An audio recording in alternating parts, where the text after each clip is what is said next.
नमस्कार साथियों, आप सभी का स्वागत है यूथ अध्ययन के चैनल पे। साथियों, एक बार फिर से मैं आप सभी के बीच एसपीटेट जून 2026 के लिए साइकोलॉजी का पार्ट 18 लेके आ चुका हूँ। पार्ट 18 का जो पहला क्वेश्चन है कि किस चरण में एक बच्चा स्वतंत्रता की भावना विकसित करना शुरू कर देता है। देखिए, at what stage does a child begin to develop a sense of independence. देखिए, वो कौन सी अवस्था होती है? तो ये एरिक एरिक्सन है, उनका जो मनोसामाजिक विकास का सिद्धांत है, जो आपके इनकी जो साइको सोशल थ्योरी है उसकी बात की गई है। तो एरिक एरिक्सन का जो एक यहाँ पे सिद्धांत है उसमें से ये क्वेश्चन आया है। तो एरिक एरिक्सन का जो मनोसामाजिक विकास है उसके अनुसार जो विकास का दूसरा चरण है वो है स्वायत्त बनाम शर्म, ऑटोनॉमी वर्सेस शेम। तो वहीं पर ये बात यहाँ पे उसी की ये बात यहाँ पे की गई है जो कि प्रारंभिक बचपन में देखा जाता है। तो स्वतंत्रता की जो भावना अगर असल रूप में देखी जाए, वैसे शेष शिशु अवस्था में भी होती है, लेकिन शिशु अवस्था जब खत्म होती है तो बिल्कुल उस समय इसकी शुरुआत हो जाती है। तो ऑप्शन नंबर सी के साथ हम जाएंगे, क्योंकि जो प्रारंभिक बचपन होगा इसी अवस्था में जो बच्चे में जो ऑटोनॉमी वर्सेस जो शेम है, जो आपका पहल बनाम जो अपराध, स्वायत्त बनाम शर्म और पहल बनाम अपराध बोध जो है, इस उम्र में बच्चे जो जिद करते हैं, वो खुद कपड़े पहनना, खुद जूते बांधना, खिलौने के साथ खुद चुनना कि कौन सा खिलौना उनको लेना है।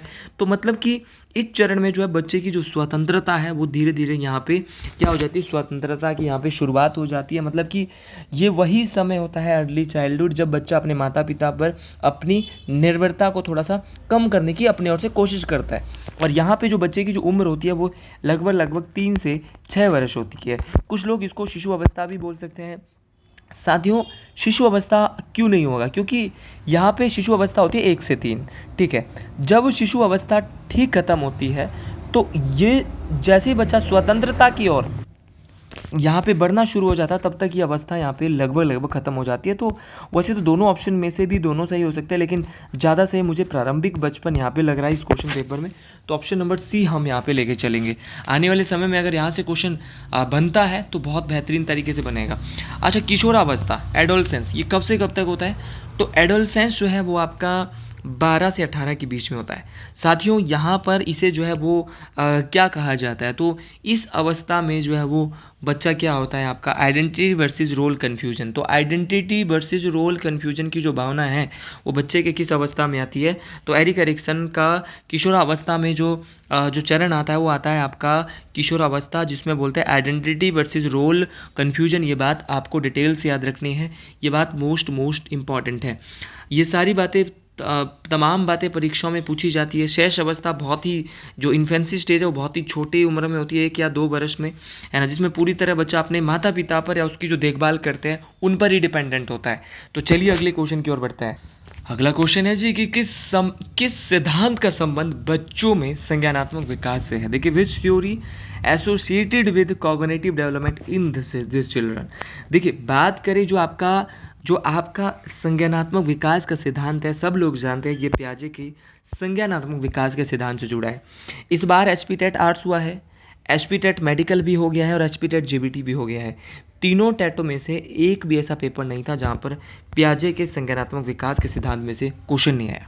तो हो सकता है कि आने वाले पेपर में भी यहाँ से क्वेश्चन आ जाए।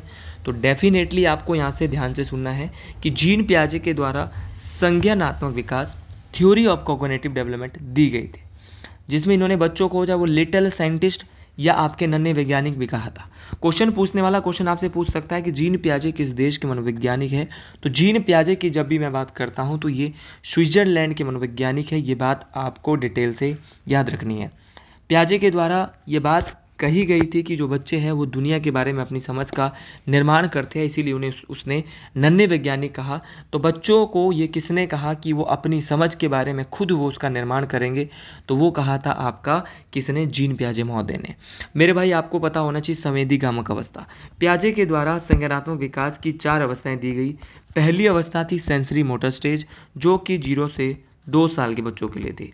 दूसरी अवस्था जो जीन पियाजे की थी वो थी प्री ऑपरेशनल स्टेज, जो कि 2 से 7 वर्ष के बच्चों में थी। तीसरी थी भाई आपकी मूर्त संक्रियात्मक अवस्था, जो कि 7 से 11 वर्ष के बच्चों के लिए थी।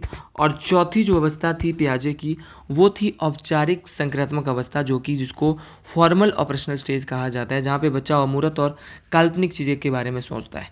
ठीक है, तो ये तमाम बातें आपको डिटेल्स याद रखना है। अच्छा, जो आपका ये फ्रॉइड के द्वारा क्या दिया गया था, तो मनोविश्लेषणात्मक सिद्धांत, थ्योरी ऑफ साइकोएनालिटिक्स थ्योरी, कई बार ये क्वेश्चन पेपर में आया है। आपका मैस्लो के द्वारा हायरार्की ऑफ नीड्स, आवश्यकताओं का पदानुक्रम, सीधे क्वेश्चन दिए है। एरिक्सन का, अभी मैंने थोड़ी देर पहले बोला, मनोसामाजिक विकास का सिद्धांत। तो ये तमाम बातें आपको बेहतरीन तरीके से याद रखना है। और ये तमाम बातें देखो, जो हायरार्की ऑफ नीड्स है, इसमें 5 नीड्स इन्होंने बताई थी, ये बात भी आपको डिटेल्स याद रखनी है। तो तमाम बातें बेहतरीन तरीके से आपको जाननी है। आपके 8 चरण बताए थे एरिक्सन ने, 8 स्टेजेस बताई थी साइको सोशल डेवलपमेंट थ्योरी की।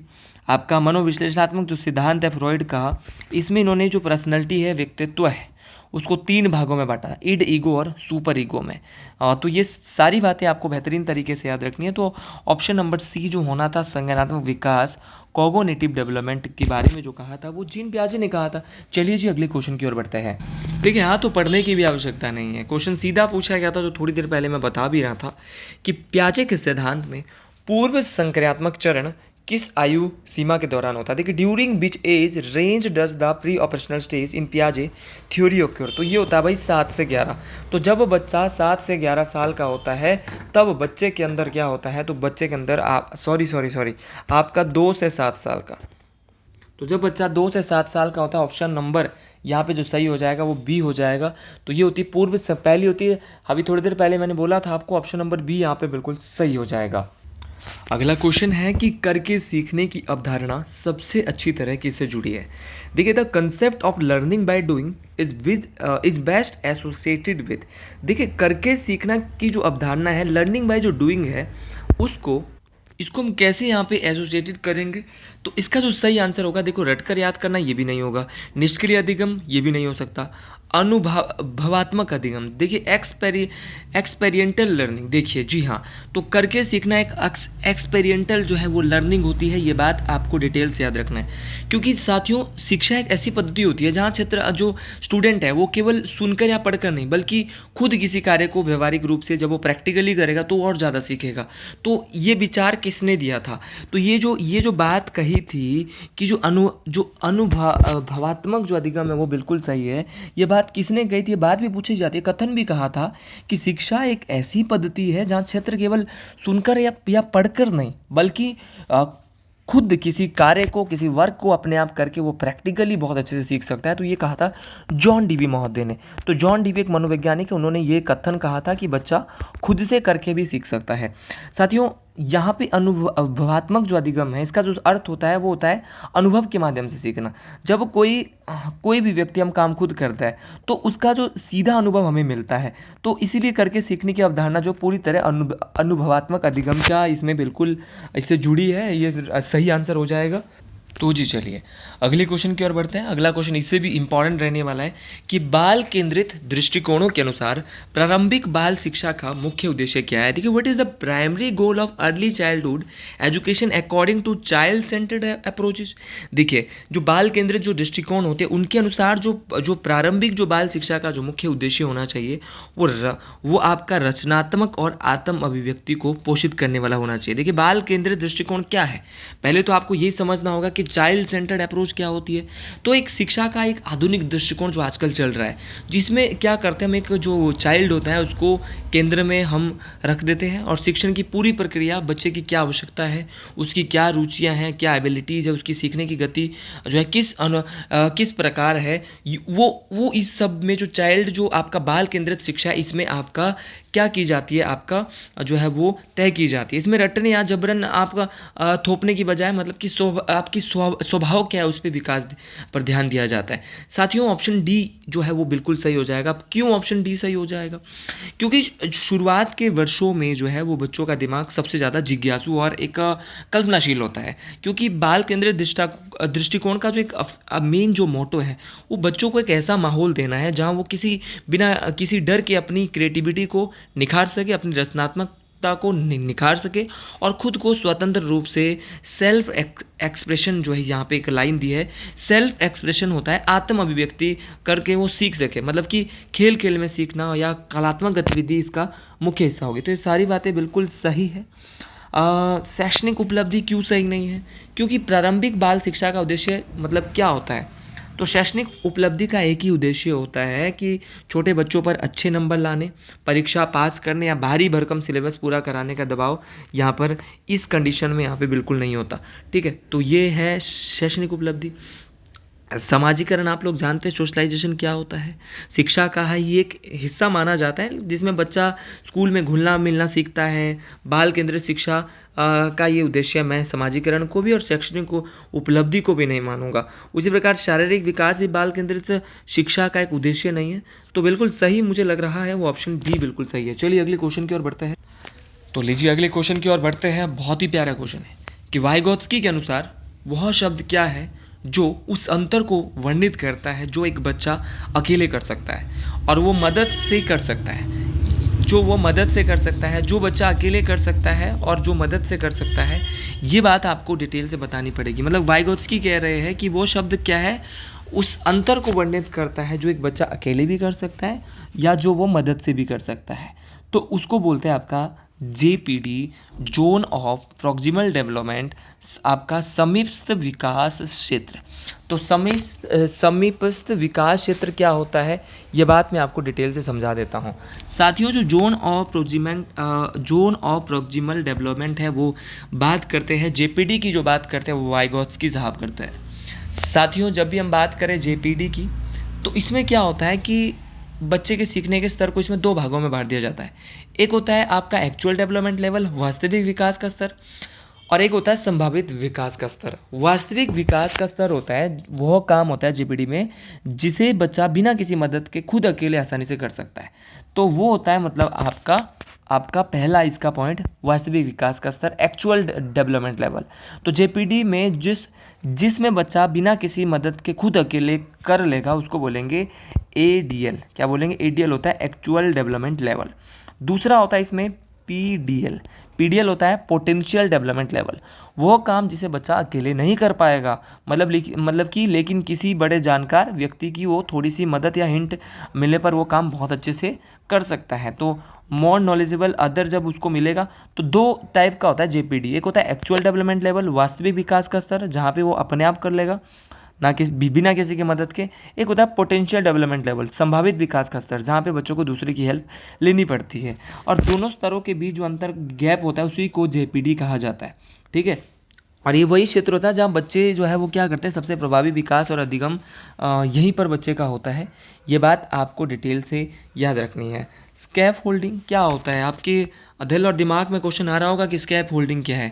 तो कई लोग JPD और स्कैफ होल्डिंग में भी मतलब कि पता नहीं चल पाता बच्चों को कि स्कैफ होल्डिंग और JPD एक है।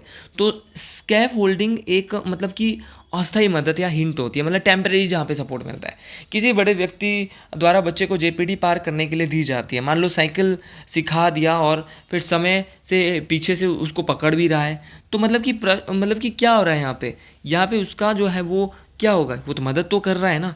तो ये तमाम बातें आपको डिटेल से याद रखनी है। स्कैफ होल्डिंग मैंने आपको समझा दिया।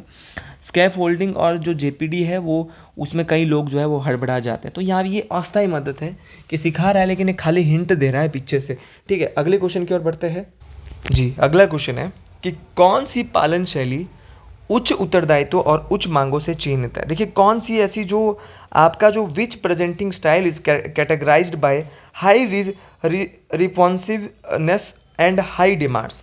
देखिए ऐसी कौन सी पालन शैली है जो आपके उच्च उत्तरदायित्व और जो मांगे हैं उनको उन उच्च मांगों से चिन्हित है? वो है अधिकारपूर्ण ऑथोरिटी। ऑप्शन नंबर C क्यों सही हो जाएगा? देखिए, जो आपका एक मनोवैज्ञानिक है डायना बॉमरेड ने मुख्य रूप से जो पालन पोषण की जो शैली है उसको दो मुख्य भागों में बांटा है। एक है मांग और दूसरा है उत्तरदायित्व या जवाबदेही। तो साथियों, माता पिता जब अपने बच्चों से अनुशासन और अपेक्षाओं की मांग करते हैं तो वो है आपका मांग। ठीक है, लेकिन जब माता पिता बच्चों की भावना के प्रति कितने संवेदनशील और कितने सहायक और स्नेही होते हैं वो होता है उत्तरदायित्व। ठीक है, तो पालन शैली उच्च उत्तरदायित्व और उच्च मांगों से चिन्हित है। ये अधिकारपूर्ण इसका आंसर क्यों है? क्योंकि साथियों जो उच्च मांग होती है ना, उच्च मांग और उच्च उत्तरदायित्व अधिकारपूर्ण शैली में दोनों होते हैं। क्योंकि माता पिता बच्चों के लिए एक स्पष्ट नियम और सीमाएं तय करते हैं जो उच्च मांग के साथ होती है, मतलब कि लेकिन साथ ही वो जो है वो बच्चों की बात सुनते हैं, लेकिन उन्हें प्यार भी देते हैं और उनके विचारों का सम्मान भी करते हैं। तो ये उच्च उत्तरदायित्व का सही आंसर होगा। तो इस शैली में जो बच्चा है वो आत्मविश्वासी, आत्मनिर्भर और क्या होंगे, सक्षम होंगे। ठीक है, तो तमाम बातें आपको डिटेल से याद रखना है।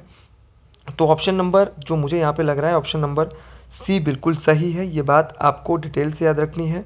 तो यहाँ पर जो आपका सत्तावादी ऑथोरियन है वो यहाँ पे जो है वो क्यों, इसमें जो उच्च मांग है वो क्या है, होती है, लेकिन कम उत्तरदायित्व होता है। तो उत्तरदायित्व यहाँ पे होता नहीं है। अनुमति देने वालों में भी वही बात है। ठीक है, यहाँ पर भी काम जो मांग है वो कम होती है, लेकिन उत्तरदायित्व यहाँ पे भी होता है। तो ये बात आपको डिटेल से याद रखनी है बेहतरीन तरीके से। चलिए जी अगले क्वेश्चन की ओर बढ़ते हैं। अगला क्वेश्चन है कि कोहुल वर्ग के विकास सिद्धांत के किस चरण में बच्चों को दूसरों की स्वीकृति के आधार पर निर्णय लेते हैं? तो ये क्वेश्चन थोड़ा सा अच्छा क्वेश्चन है, बेहतरीन क्वेश्चन है। परीक्षाओं में ये पूछा जाने वाला क्वेश्चन है कि जो कोल वर्ग साहब है, कोल वर्ग का जो नैतिक विकास का सिद्धांत है वो कौन सी ऐसी स्टेज है जहाँ पर दूसरों की स्वीकृति, किस चरण में बच्चों की दूसरों की स्वीकृति के आधार पर निर्णय लेते हैं? तो यहाँ पर जो ऑप्शन सही हो जाएगा वो हो जाएगा आपका ऑप्शन नंबर बी, आपका कन्वेंशनल। देखिए जो कोल वर्ग है उनके द्वारा मॉरल डेवलपमेंट की थ्योरी दी गई थी, नैतिक विकास का सिद्धांत दिया गया था। तो यहाँ पर जो जो पारंपरिक होगा वो बिल्कुल सही होगा। क्योंकि साथियों इस लेवल पे जो बच्चा है वो समाज के नियमों को, परंपराओं को, दूसरों की उम्मीदों या उनकी जो अप्रूवल्स होंगे, स्वीकृति होंगी, उनके आधार पर सही या गलत का फैसला करता है। ठीक है, तो सही या गलत का जो फैसला लेगा वो कन्वेंशनल स्टेज में लेगा, आपका पारंपरिक स्तर पे लेगा। ये बात आपको डिटेल से याद रखना है। ठीक है, जैसे अच्छा लड़का, अच्छी लड़की का, इसमें बच्चा वही काम करता है जिससे समाज, परिवार और दोस्त उसकी तारीफ करे, उसे स्वीकार करे। तो ये कन्वेंशनल जोन में ही होता है। ये बात आपको डिटेल से याद रखनी है। उसी प्रकार आपका पोस्ट कन्वेंशनल भी होता है। तो इस तल जो ये लेवल है ना, इस लेवल में जो व्यक्ति होगा वो खुद के जो नैतिक उसके सिद्धांत होंगे, मॉरल वैल्यूज होगी, उसको मानव अधिकार और न्याय के आधार पर निर्णय लेगा। चाहे समाज उसके खिलाफ पूरा हो जाए फिर भी वो अपनी बात को आगे रखेगा पोस्ट कन्वेंशनल स्टेज में। ठीक है, उत्तर पारंपरिक स्तर में। उसी प्रकार पूर्व पारंपरिक स्तर, तो इस स्तर के जो बच्चे हो नैतिक विकास भारी कारकों पर उनका निर्भर करता है, जैसे कि सज़ा से बचना, पुरस्कार, फ़ायदा पाना। और तो ये तमाम बातें आपको डिटेल से याद रखनी। चलिए अगले क्वेश्चन की ओर बढ़ते हैं। अगला क्वेश्चन है कि वह शब्द क्या है जो बच्चे की क्षमता को वर्णित करता है कि वस्तुएं तब भी अस्तित्व में बनी रहती है जब उन्हें देखा नहीं जा सकता। ये प्याजे की जो आपका जो सेंसरी मोटर स्टेज है उस अवस्था में होता है कि बच्चे की एक ऐसी क्षमता, छोटा सा बच्चा, उसकी ऐसी क्षमता जब वो वस्तुएं उस मतलब कि वस्तुएं जब अस्तित्व में नहीं है, वस्तु उसके सामने भी नहीं है, माँ बाप ने छुपा दिया है टीवी का रिमोट, तब भी वो टीवी का रिमोट ढूंढ लेता है कि टीवी का रिमोट तो बेड के पीछे है। तो उसको बोलते हैं ऑब्जेक्ट परमानेंस, वस्तु स्थायित्व। तो जहाँ पर बच्चा जो है वो गुम हुई हुई चीज़ को भी, अस्तित्व में जो चीज़ नहीं है ना, तो उस चीज़ को भी जो है वो ढूंढ लेता है। वो तो उनको बोलते हैं object permanence. Option number A यहाँ पे बिल्कुल सही हो जाएगा। साथियों जो ऑब्जेक्ट परमानेंस होता है, मतलब कि ये जो है वो बच्चे की एक ऐसी एबिलिटी है, ऐसी क्षमता है जिससे ये उसको पता चल जाता है कि कोई वस्तु, व्यक्ति तब भी मौजूद रहता है भले ही वो उसके आंखों के सामने ना हो। ठीक है, जैसे कि रिमोट को टीवी के पीछे रख दिया है। ठीक है, तो बच्चे को पता है कि जो आपका जो मम्मा ने है वो टीवी रिमोट के पीछे, रिमोट को टीवी के पीछे रखा है। तो ये अवस्था जो है वो प्याजे में 0 से 2 साल के बीच में होती है। इसको सेंसरी मोटर स्टेज कहते हैं। चलिए अगले क्वेश्चन की ओर बढ़ते हैं। अगला क्वेश्चन है कि which psychologist is most closely associated with social learning theory. तो देखिए भाई, इस क्वेश्चन का जो सही आंसर होने वाला है वो है अल्बर्ट बंडोरा। अल्बर्ट बंडोरा के द्वारा ही जो वैज्ञानिक सामाजिक अधिगम है का सिद्धांत दिया गया। तो सोशल लर्निंग थ्योरी, तो सोशल लर्निंग थ्योरी दी थी अल्बर्ट बंडोरा ने। और कब इन्होंने जो है वो थ्योरी ऑफ सोशल लर्निंग, तो सोशल लर्निंग की जो थ्योरी है वो 1977 के आसपास इन्होंने दी थी।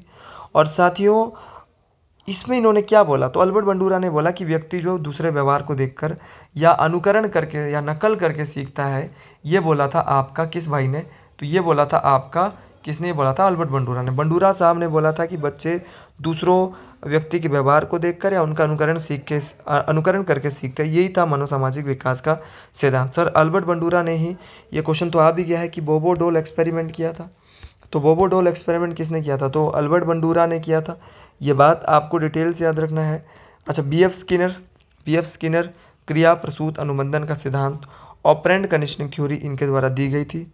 सिगमंड फ्रॉयड मनोविश्लेषण के सिद्धांत इन्होंने दिया था, सिगमंड फ्रॉयड ने। और उसी प्रकार आपका जीन पियाजे, तो जीन पियाजे के द्वारा संज्ञानात्मक विकास का सिद्धांत दिया गया था। ये बात आपको डिटेल से याद रखनी है। अधिकांश बाल मनोवैज्ञानिक के अनुसार भाषा के विकास के लिए महत्वपूर्ण अवधि क्या है, तो इस क्वेश्चन का जो सही आंसर होगा वो क्या हो सकता है, तो इस क्वेश्चन का जो बिल्कुल सटीक और सही आंसर होने वाला है वो है आपका क्या, वो है आपका 2 to 5 ईयर। देखिए, जो अधिकांश जो बाल मनोवैज्ञानिक होंगे वो भाषा के विकास उनमें के अंदर जो मुख्य रूप से होता है 2 से 5 वर्ष होता है, क्योंकि ये बात आपको डिटेल से याद रखनी है कि जो प्रारंभिक जो बाल्य अवस्था है, इसी में जो बच्चा है वो भाषा सीखने के लिए संवेदनशील और यहाँ पे महत्वपूर्ण काल इस समय होगा। ये बात आपको डिटेल से याद रखनी है। तो तमाम साथियों के लिए आज के लिए इतना ही। वीडियो पसंद आई हो कमेंट बॉक्स में ज़रूर लिखें। जय श्री गुरु महाराज, हर हर महादेव।